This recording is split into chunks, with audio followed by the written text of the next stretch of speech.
Hi guys, Jack here from All Blood and Sweat. Burning the midnight oil. Just picked up some work, so I am recording in the evening. I look tired as hell. I've been up for many hours. I was at the gym this morning at 5 a.m. and it's currently 7:45. But it's got to be done. If I want to make the YouTube a thing, then got to put the effort in, you know what I mean? So where do we start? Porsche. Why not? Because the brand I love to love and I love to hate. I don't know what they're doing. Honestly, hide my intentions. If they were what am I trying to say? Porsche in the sort of 80s and 90s were actually kind of like struggling. They were like close to bankruptcy. And it's hard to imagine that when you look at how they are now and the type of brand they are now and how strong they are now. Like, people think they are almost unsinkable. Some might say the Titanic of brands, you know what I mean? Like they are such an unsinkable brand in the sense that like you just think their brand value holds so much weight.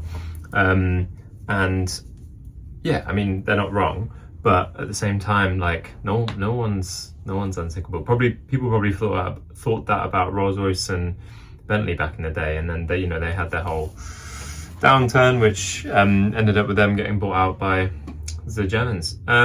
So yeah, I mean, I don't get who's running the shop, both from like a strategy perspective and also, to be honest, from a design perspective. I mean, just look at this little marketing shot we've got here of the Cayenne, the new electric Cayenne they've just released. What is going on there? I mean, you got a little wobble there, then you got this little flick, then you got this indent, then you got this like hard bit, and then you've got it like sharp to soft, but which I like sometimes, but here it's quite quick. And then you've got this like big air intake for cooling probably the massive brakes you need for a big heavy EV to chuck up all those brake dust fumes all the time. Because as we all know, like electric cars are very bad for the environment when it comes to brake dust and tires.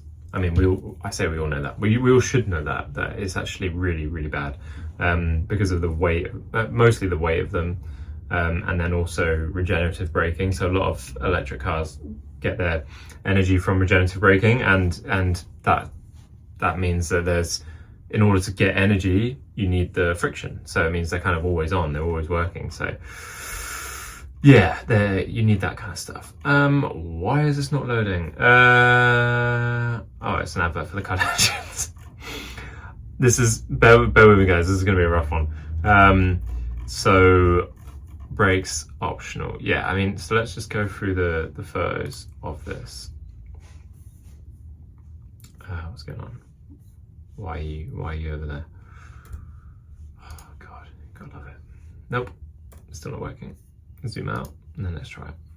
Okay, so this is the first photo. Why do you show the back as your first photo when it's, I mean, fine, this might be the press pack, it also might be Carskeep's fault why it's the first photo, but it is not the best looking Porsche ever made. Can we just pull up, I want to talk about this in a second, but can we just pull up the previous gen Cayenne, Cayenne Electric, Cayenne 2024, it's still not my favorite one. 2018, let's go for, okay, let's just go previous gen, let's look at where it's coming from. So when we look here, let's try and find a comparative photo. And yeah, some people might go, yeah, it's changing, it's progression, all that kind of stuff. But that's the interior of the new one. Is it better? Because in my mind, like, progression should always be better, and just changing it for the sake of it is like, what's the point? If it isn't broke, don't fix it. If there is a brand out of any brand that doesn't do this kind of stuff in terms of like just changing things for the sake of it, it's Porsche, whatever. I don't care. But when you look at this, like, again, hide the branding, hide the headlights and stuff.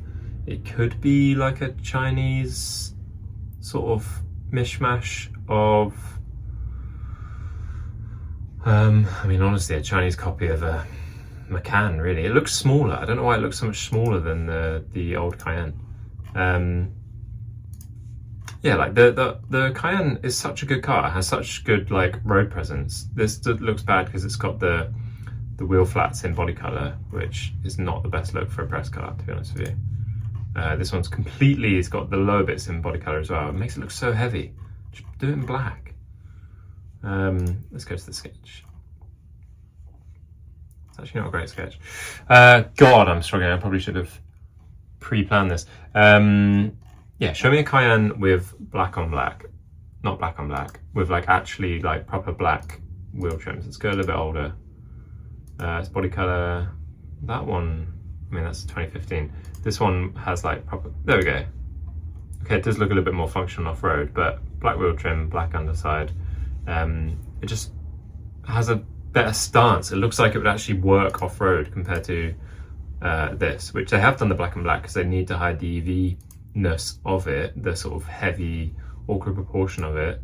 But Jesus, like, I don't know who's like modeling these cars at the moment. Somebody needs to have a word with them because there's just like highlights like going all over the shop. Weird reflections, just a little bit over designed, which again with Porsche you expect them to not be over designed. Look at that.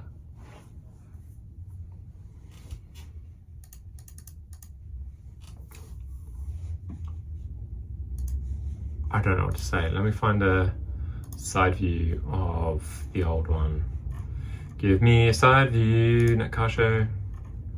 Okay, I mean that's even the e-hybrid. That's like probably the one you want in today's market. Lower road tax and all that kind of stuff, but you still get the V6. I don't know why it keeps giving BMW vibes with this like kick up that's going on here. Yeah, anyway, not good. And then we'll go on to the interior with the the ferry pad that I spoke about a few videos ago. Jesus. It's just so busy. Again, this is not, Porsche does not strike me as a busy brand. At least it shouldn't strike me as a busy brand. Why is this so busy? And then to top it all off, you just know that this thing is going to beep at you for absolutely everything you do. When you indicate to change lanes, it will beep at you. When you go 2 miles an hour over the speed limit, it will beep at you. It will beep at you for getting in, it will beep at you for getting out. It will just be beeping at you non-stop because that is the current status of car industry with like ADAS. And again, it's not the car industry's fault, it's regulatory. But Jesus, like, I don't know who makes the regulations because it must be people that do not drive themselves or live in central London and take the tube or something, because it is awful. I think it looks like it might, either that's just a different pane. Yeah, I can kind of see the highlight there. I was trying to figure out if there's like a couple different light variations. They did that on the Taycan, didn't they? They had like a sporty bumper to launch it, so that to try and convince people to buy it. Although the Taycan sold like hotcakes, because back then you had incentives and it looks amazing. It still looks amazing. I still have a dream of one day making some money off YouTube that I can, to the point where I can buy a Taycan and put a flat six in it. I just think it would be the best thing ever. I mean, arguably the new Panamera is kind of going that way anyway. They saw how successful the design of the Taycan was and decided to, I think, move the design of the Panamera a lot closer to the Taycan, so probably wouldn't really need to. Yeah, okay. That's Porsche news, if you want to call it news. Just, yeah, 1,100. I don't understand why electric car companies still feel the need to use horsepower as a sales tactic, because it doesn't really mean anything anymore. You just, like, yeah, the Rimats had 2,000, but it weighed 3 tons, and it's like, yeah, this one has 1,100 horsepower, but you have to drive around looking like you've got your wallet hanging out your back pocket. It's about to fall out on the road, and it's just, wait, did I see a sign saying that was active error? Show me, maybe that was on the car show. That would be hilarious if that's active error. Here we go. Porsche active error with some coordinates on it. Just in case you forget where your car came from. God, it's like people like have to remind you it's from Stuttgart, because you look at their history and you look at everything they've ever done. You look at all the other products they've got out there that you actually like love to drive, sit in, see, and then you have to go, and then you look at this and you're like, that's not Porsche. And then the Active Aero comes out with the coordinates. You type it in, you go Stuttgart, Porsche, must be Porsche. Oh, and they wrote Active Aero on it just to make sure. Oh, just like gimmicks. Do you know what I mean? Like, guys, the electric cars are slumping in sales, therefore we need gimmicks. Also, if it's Active Aero, show us it in and deployed so that it doesn't look like, again, your sort of trousers are hanging down. I guess that's it in. It must really hide away when it's in. But I'm not on board with this. And I thought I might come around to like the Macan EV, but the problem is the old Macans are so good, especially from like a design perspective, that you can't better them, you can't improve them. It's doesn't work. So yeah, that's a shame, unfortunately. And then when we talk about like EVs that are doing it right, it's got to be stuff like this, you know. Like, I love the small EVs. I talk about it all the time, and Renault has agreed to cut its Nissan stake down to just 10%. The French automaker currently holds nearly 36% Nissan. So this is about them collaborating again on probably the Twingo, because they were platform sharing on, what did they platform share? Was it the Micra, I think? It's probably going to tell me in a second.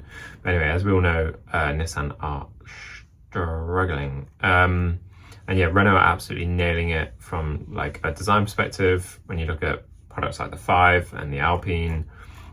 So them bringing out the Twingo is just adding another string to that bow. And oh my gosh, every week.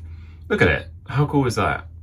And so, like, I've spoken before about how like electric cars quite often they have to hide awkward proportions with having multiple flats, and the smaller the car gets as well, like you have the car's kind of like up against a bounding box of like where you want it to sit, and so you don't really have a lot of 3D space to like make these kind of elements shine. But here they've just unapologetically, it's like the same flat surface, and then they've just put a lozenge cutout in it, so it gives the impression of flats, but it's not. It's essentially one big flat because of the proportion of the car. And they're just like, oh, we'll just put a circular lozenge in it.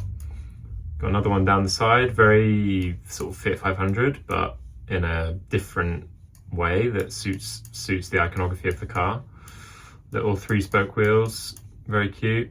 Yeah, and just like I like these kind of like crossing over graphics. So you have like the graphic here, but then you have the this sort of faceted surface that runs through the graphic. Because I think when borders follow graphics, this is very like nerdy, but I think like sometimes you see a lot of cars that have a bumper like this, and then they think that the designers think that the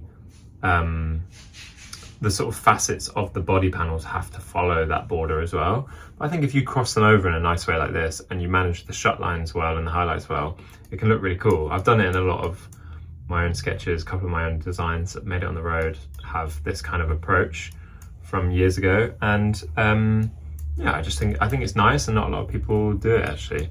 And it can look bad if you do it too much and in the wrong way. Like, I think some of the Beamers fall victim of that. Like some of the Beamer bumpers, they do this crossing over thing, but they do it too many times, and they have a border which goes over as well. So then you just end up with some sort of dodgy highlights, and they don't manage their over-under flush. So that's another thing as well. It's like you have to decide when you're putting body panels together if it's going to be over or under flush, because when you try and make things flush, as in like this, so this black piece, green piece, and if you were to like aim to make them flush, in real life they never would be. So you would get kind of like, you get like a little highlight, little shadow and stuff. So when you're designing something like that, you really have to decide, oh, I want the bumper to be under flush, so you always get a shadow all the way around. And if the tolerances are off a little bit, it will still always be in the shadow, or vice versa. If you want it to be over flush, you'll always get a highlight, and the highlight might wobble. And so I always think, personally, I think it's almost better to have these black bumpers under flush, because I think sometimes when they're over flush, they look like you've had the body panel and then you've like stuck on, like the black part looks like it can be stuck on as like a afterthought bumper, you know, like sometimes people have those like bumpers sort of when cars are new, they're like stuck on the edge of the door frame, on the edge of the doors opening. Sometimes they're like stuck there, and then you kind of take them off, or some people leave them on. But like I think that sometimes when black bumpers are set to overflush condition, they can look like that. Now obviously this is a render when you look around at some of the noise and the things that are fixed, but I think this is pretty close to what the real car's going to look like. I think it's a render. Some of these actually look really good.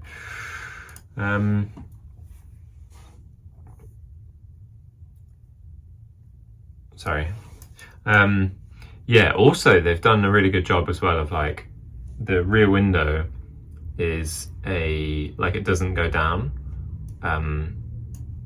So like you can't lower the rear glass, the rear window, which is sometimes, I mean, like when I grew up, I had a Clio, which I think was the same in the back. Like it's obviously got one of those little things where you can like pop the window out, so it will just kind of like rotate open from the body to get some airflow through the car. And that was a very common thing done on like affordable cars in the 90s and early noughties, and it's kind of gone amiss a little bit. So I think it makes a lot of sense, because then it also allows you to have like a lot more package in the back of the car. You can do more things. You can taper the car and have like really a lot more 3D in its shape, and then you can on the interior space you get more storage, more armrest space, and you feel like if you've ever been in the back of like these super minis, sometimes like even if there's only like two of you, you can really be like shoulder to shoulder in the back and like squashed in. Yeah, so I think that doing this allows you to actually maybe have a better package in terms of fitting more people inside. Yeah, I just think it's a great little thing. It's obviously harking back to the original Twingo back in the day. But look at it, so cute, and the branding is really good, like the little Twingo iconography with the sort of, what do you call it, like location marker that you get on like Google Maps. Could be kitsch. I think it's all right in this example. I think it's cool, and the lights are cool. Just cool. Giving sort of original Mini vibes in certain areas, like in its cuteness and its like tight package, and it looks like an affordable product. I mean, I imagine it will have to sit E-Tech electric, so it'll have to sit below the 5, and the 5 is selling at what, like 27 grand it starts at, which is cheap for a car these days. So the idea of this being potentially, I don't know, I don't even think European cars can be made sub 20, but then if you think Dacia still makes cars sub 20, isn't the new Duster starting at sub 20? So there's a potential here that this car could actually be like a sub 20 grand car, which I mean, you look at it and yeah, it's a tiny electric super mini, which you think shouldn't cost more than 20 grand, but it is 2025. So yeah, the reality is that's kind of what things cost. And if you can make it that cheap, it's actually impressive. I might rather have a Duster, but then yeah, this is good if you live in the middle of Paris and you want to use bumpers for what bumpers are for. Again, here you can see that section on the rear door panel that I was talking about. I want to see some interior shots. Is there no interior shots out of this? Yeah, but I mean, like, so if this had like a conventional glass, honestly, like you would lose a lot of the shoulder and a lot of this, like, you get this like really cute bubbly highlight going all the way front to rear. You'd lose a lot of that if you had a glass that went down, because you'd probably have to bring this out by, I don't know, close to 10 mil either side maybe, which doesn't sound like a lot, but in car design it's quite a lot. I don't understand what the little fins are on the back of the lights. Is it to look cute, or is it aero? I doubt it's aero. It's not exactly going to be like needing to be stabilized, is it, this car? So yeah, cool, successful design, well done Renault. Next time, like, I think the studio shots are quite boring. I think there was city shots, wasn't there? Yeah, the first ones I looked at, they look a lot better. Still a little bit like, oh, I'm outside of WeWork. Like, show it in a, it's the only interior. Show it in like a flower market, or like driving off a aircraft carrier, which was like one of my favorite Grand Tour episodes ever. Who remembers that, when Clarkson, oh, I need to get that up on YouTube.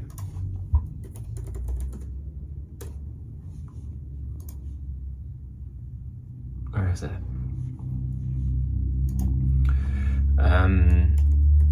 Clarkson, Top Gear, Twingo. Renault Twingo road test. What if I'm late for the ferry back to England? Okay, here we go.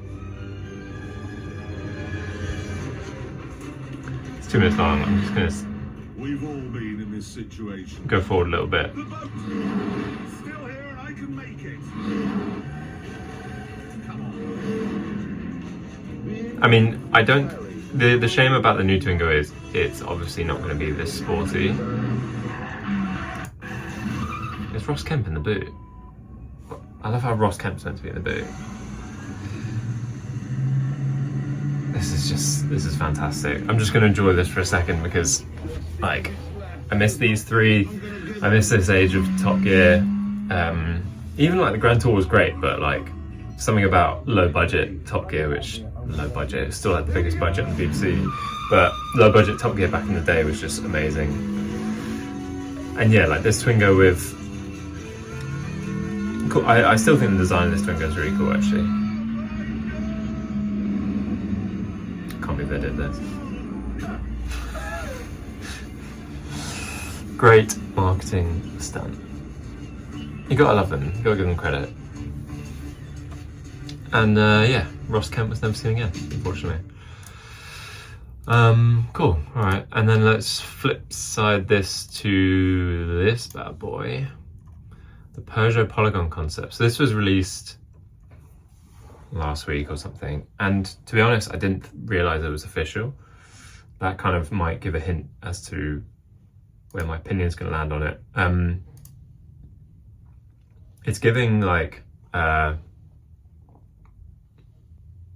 student that's good at Blender vibes, to be honest. The interior is really cool. I think the interior is awesome.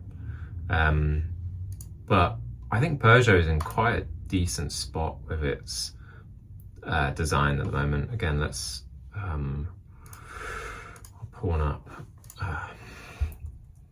If you can spell Peugeot first time, you're a legend. Oh, I did. I guess I'm a legend. Yeah, so I mean, it's a little bit Marmite, some might say, in its styling and stuff, but I think on the road, overall, they look pretty good. I mean, they're distinctive. They're unmistakably Peugeot, and the, what's the sedan called? Not the 408, that's an SUV. Sedan 508, the one before this looks really cool on the road. Looks very stately. In photos it looks quite boring, now that I think about it or see it again. Looks like it could be like a Toyota, what's the Toyota? Oh God, I forgot. They were like in America, there's so many of them. Or even the Honda. Had one as a rental when I was last in the States. No, time for that. Anyway, I think the design's quite cool. Their Fang is doing well. So yeah, this is different. Again, interiors, I think interior is really good generally, but I think they are like using this steering wheel concept to death. Like, I can't ever imagine it on a production car. So like, why are they pushing it so hard? This like rectangle with rounded corners, 4 circles, and a screen. Like, they've had it on several concepts and they're pushing it as like their brand iconography thing, but I'm not seeing it, to be honest. Yeah, it's just like, I feel like it's like it looks like not even an afterthought, because it's probably like so important that they try and build the interior around it. But it's like the interior design has loads of fun doing the interiors of Peugeots recently on like last few concept cars, and then they're like, oh yeah, we have to shove the steering wheel in there, and it doesn't really fit, in my opinion. Like, when you look at like the styling of the rest of the interior, and they're just like, oh yeah, gotta use the steering wheel, otherwise the boss will be mad. Do you know what I mean? It's a little bit, what's the word? Fifth Element kind of vibes. Like, it's giving like late 90s, early noughties sci-fi. Probably the colours doing that. But overall, like this kind of like extruded seat manufacturing, and the interior in general is really cool. I mean, so okay, let's go back onto the exterior. Where's the exterior? I just think I'm a bit bored of this kind of design language. Like I said, like, love or hate Peugeot's current products on the road. Yeah, 2008's maybe not great. 508, I was thinking of the 308 station wagon. Like, I see these quite a bit, and you can love or hate the design language. I know Peter Stevens doesn't really like the way the surfaces twist around, but they are distinctive, iconic, and I think they are, I wouldn't say iconic, sorry, they're very distinctive, and they have good iconography that you notice, like in the dark, for example, the lighting signatures and all that kind of stuff. And the interiors are great in the Peugeots, actually, like the current ones. Like, the layouts of them are really, really usable. Very good products. Sat in them quite a few times. I had friends that have had them as courtesy cars. This is a bit awkward at the back, some of the highlights and the surfacing around here. But yeah, I mean, it's a distinctive brand. And then you go onto this and you're like, oh yeah, like kind of low poly blender model by an intern. And they said they're like harking to the 205, but the 205, yeah, you put the lights on a flat screen ad, but a lot of guys are doing this, especially like some Chinese manufacturers concepts are doing it. I mean, you've got like the Honda Zero over here and a couple other of those kind of products. And it's just not, I don't know why, it just doesn't feel right as Peugeot for me, to be honest with you. I don't really like the surfacing on the side. Yeah, I just, doesn't fill me with joy. And I have a little model somewhere of one of my favorite concept cars ever.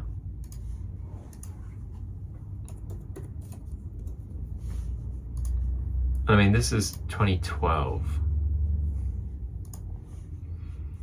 Still haven't really seen a better concept car interior than this. And the exterior has dated a little bit, arguably. God, that car show is weird. The exterior has dated arguably a little bit, but it is still epic, and I still think it's really good. What that car show? What is wrong with you?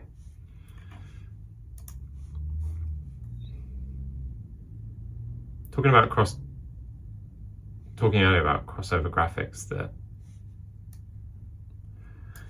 talking earlier about crossing over graphics and then sort of doing it in a way that works well and exaggerates the design bit in a way that complements it.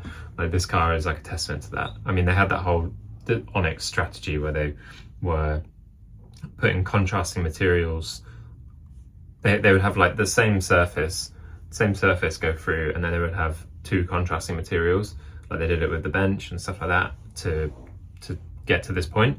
And then they would also have like the copper, so this is like copper covered, and then they would cover it with yogurt between car shows, so it progressively got more and more blue. I wonder if there's a oh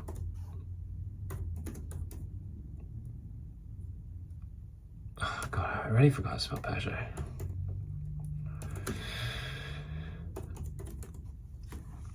So they were putting yogurt on it to make it go blue. Where is it? So every car show I went to, it aged basically.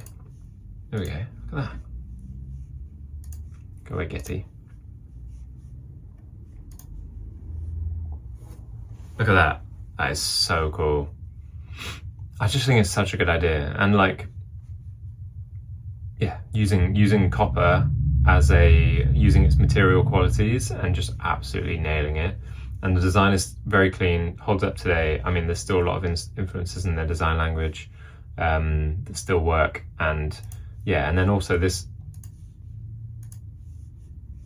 car, spec-wise, was meant to have like their Le Mans engine in the back as well, which was just like insane. Like, imagine they could have. I mean, it's kind of came out similar sort of time as the Jag CX-75, so it wasn't a good time for cars like this.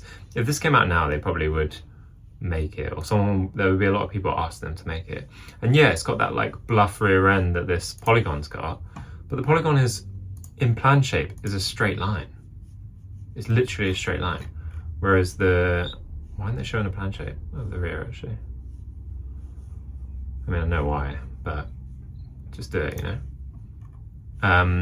Yeah, and then the Onyx it has that effect. It gives that effect, but it's actually in plan. It's actually probably I should get my model out. It's got some curvature to it, which is what you want. Like, it's good to have this kind of like bluff rear end approach if that's what you want. But if you put a bit of curvature on it, it means that the lines don't look negative. Because sometimes, I hope there is some curvature on this light graphics somewhere.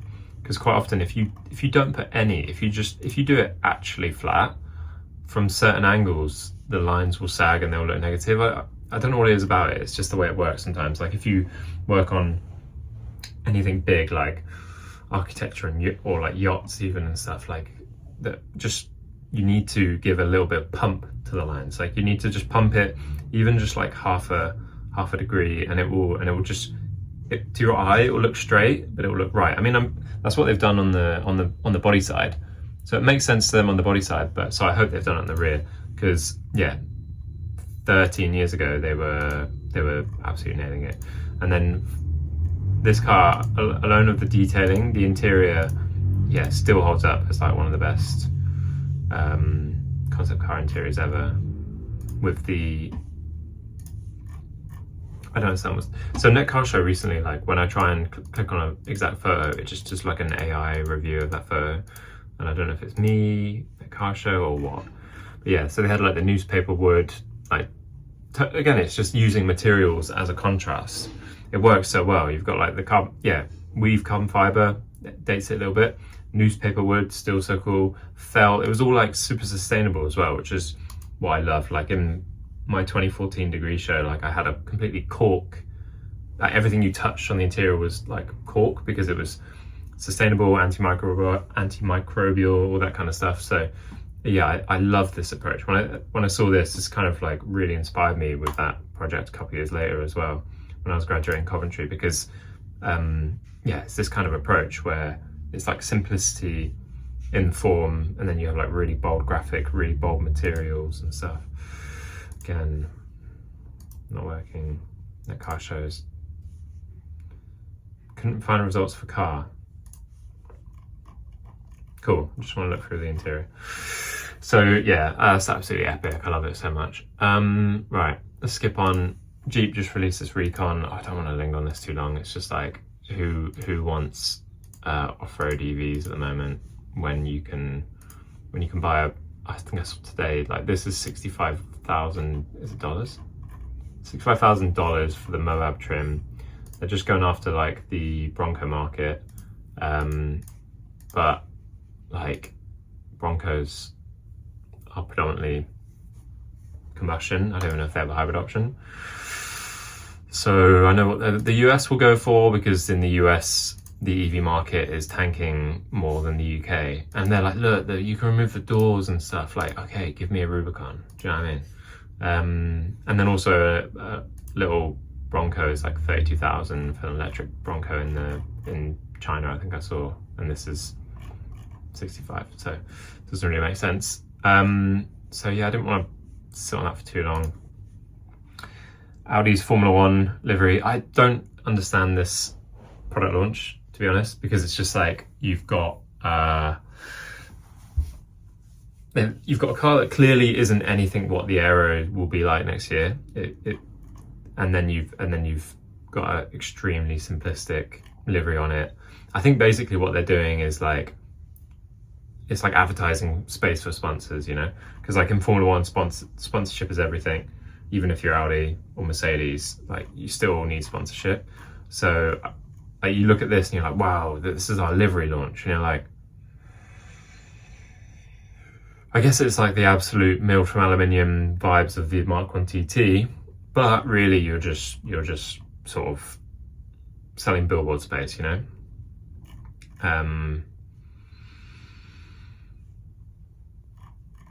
New regulations. So yeah, 2026 we'll see the introduction of new regulations for Formula One. So basically what they're saying is the car will look nothing like this. It will look it will have 4 wheels and wings and a front wing and some side pods and a halo. But other than that, it won't look like this. So yeah, it's just one of those launches where you're like a bit of a non-launch. I'm talking about it, but who am I? I'm a YouTuber with a few hundred subscribers. So yeah, good lineup. Interested to see how that goes. And I think I'm thinking of Cadillac. Someone was hiring a lot in the UK last year. Anyway, yeah, she's like, wow, Formula One. So actually, a good point on this. They did this launch with like all of their iconic racing liveries and stuff. And when you look at the ones that actually raced competitively, that one you can't really see. Like, they left a lot of space for sponsors. So yeah. Is there any details actually? No. Love that one. Forget what that is. That was like the DTM one, I think. I just think it's so cool. I need a Hot Wheels of that actually. That'd be epic. Right. Last few bits I wanted to touch on was just some Insta fun, to be honest. Just like a bit of a release. Yeah, so quick few. The Porsche 911 992 generation GT3 RS GT3 RS market is tanking quickly over here in the UK. I've headed over to Auto Trader. Someone's saying casually waiting for them to come down to 10k so I can do a buy. Yes, that's right. What does do a buy mean? Yeah. I mean they were just overinflated anyway, weren't they? Let's be honest. So it's about time. I want to see more of this in car design. Transparent cars. Celebrate the B surface. Not even the B surface. Celebrate the engineering. I mean, Honda made this as exactly that, like a model to show their safety, to show their engineering. And I think, yeah, Honda still owns it, but it's so cool. I have seen a few people do this in the custom world, like on their own cars. And I want to see it on like some really crazy things, like a Koenigsegg or something, you know? Christian von Koenigsegg. Just do it. Lewis Hamilton just sold his entire car collection to chase a dream. All of his cars are gone. F1, the custom Pagani, 2 LaFerraris, they've all been sold. Well, this isn't about money or minimal. He can afford an F40 whenever he wants one. Don't know why I put that one there. Yeah, Cherry crashed into the stairs. Bro's just ruined a billion-year-old staircase. Not sure that's true. Yeah, they messed that up. If you bought or you're considering purchasing an all-new Audi A5, you absolutely need to know this. I previously demonstrated. I love reading the comments of these. Trash design, dumbest design decisions. So since there's no mechanical latch on the outside, oh yeah. the battery is dead. So this is normally where you would take your key, push the button, and pull the Listen key to out of this. the fob, but This you'll is notice ridiculous. There's nothing cut on it, nor is there anywhere to insert it on the This door. guy's basically In telling you situation, how to you break wanna come up into, right to the left side of the grill, or the an passenger electric side, Audi. and this is where your So key Audi goes to A5, the Audi left side of the S5. vehicle. If you're locked out, Screwdriver you can do with your nails, pry this little I'm living in panel Essex open. right now. Like, if I had one of these, I'd be like, And now that that Here's panel's my popped car. off, you'll notice that there's two wires here, a red one for positive and a brown one for You negative. literally Now that you can literally got just you gotta connect it pop to open the front of a car and wire short it to open. another car to either what is the car elevate industry right or now? Also, look at that highlight on that shot line. giving you access to open your hood and boost Who your are they, power. Mercedes? And that is how you get What a is 3D that? Absolute mess. This is the best news I've seen all week. TVR save. Okay, apart from the EV startup, promises that the Griffith is back on track. I love the design of this Griffith. It's quite old now because it is old, like 2017.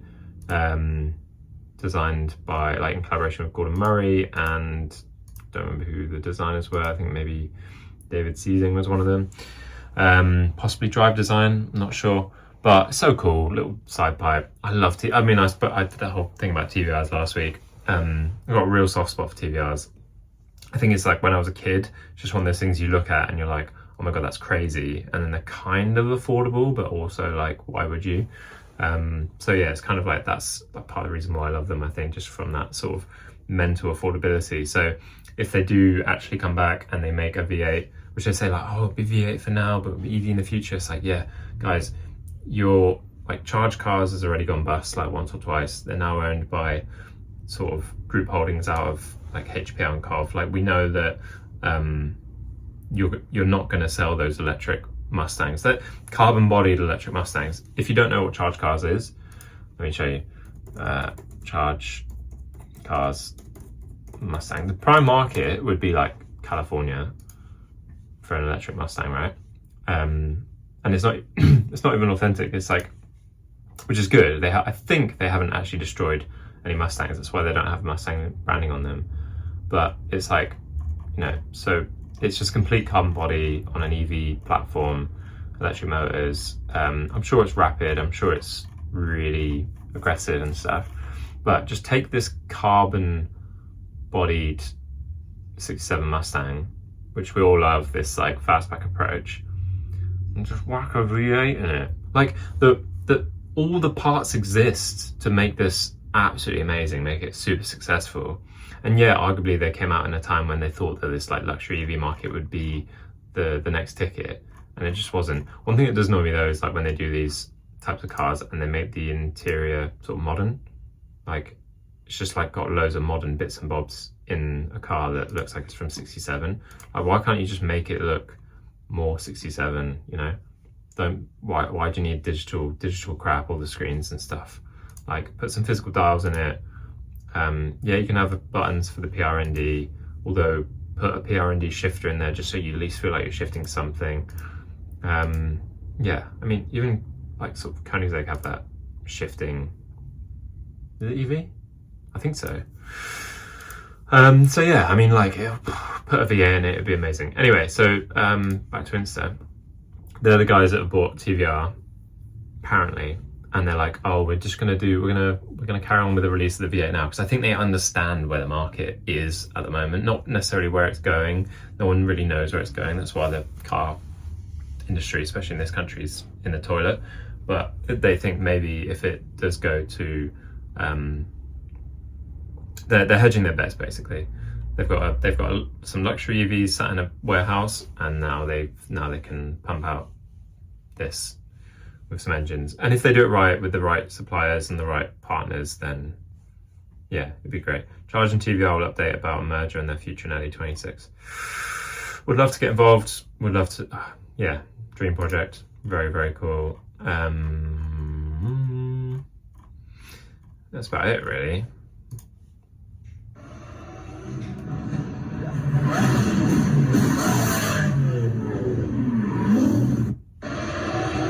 Just need more of this. Need more of this. I don't wanna. Okay, from a trash Porsche to an amazing Porsche. I've spoken about it before. I love Dakaring stuff that shouldn't be Dakared. And if there is a brand that is celebrated for Dakaring stuff that shouldn't be Dakared, Porsche 959. They literally wrote history by Dakaring essentially a hypercar with magnesium wheels or titanium wheels. Magnesium wheels, I think. So yeah, just taking an old Cayman, doing it properly, skid plates and stuff. I don't love the rivets and things, but if you need the wider track and the bigger tires and you need it to cover the bumpers, then fair enough. But it's a bit haphazard, but proportionally, like just squint your eyes and look at that silhouette. God, that's good. Can I zoom in on Insta? Kind of. How good is that? Love it. So I think I'll end on that. It's dinner time. So I'm gonna go and eat something. And yeah, thanks again for coming and listening to me rant about the world of cars. I do want to talk about a few other things in the future. Like I do have a long list of the best movie deaths. But I don't really know if I can talk about it or show it. So I don't know, but like this is one of them where it's just like from King Kong Skull Island. And this has been on my list for ages, and I saw it today and I was like, oh my god, I would just love to talk to someone about this, because I just love it when like they're either ridiculous or pointless, or you know, like just insane amounts of CG for like a death, and just like yeah, this one, I remember the first time I saw this I was like, what? And they were crying, I'm just like laughing like, bruh. So I'll end on that. Thanks guys.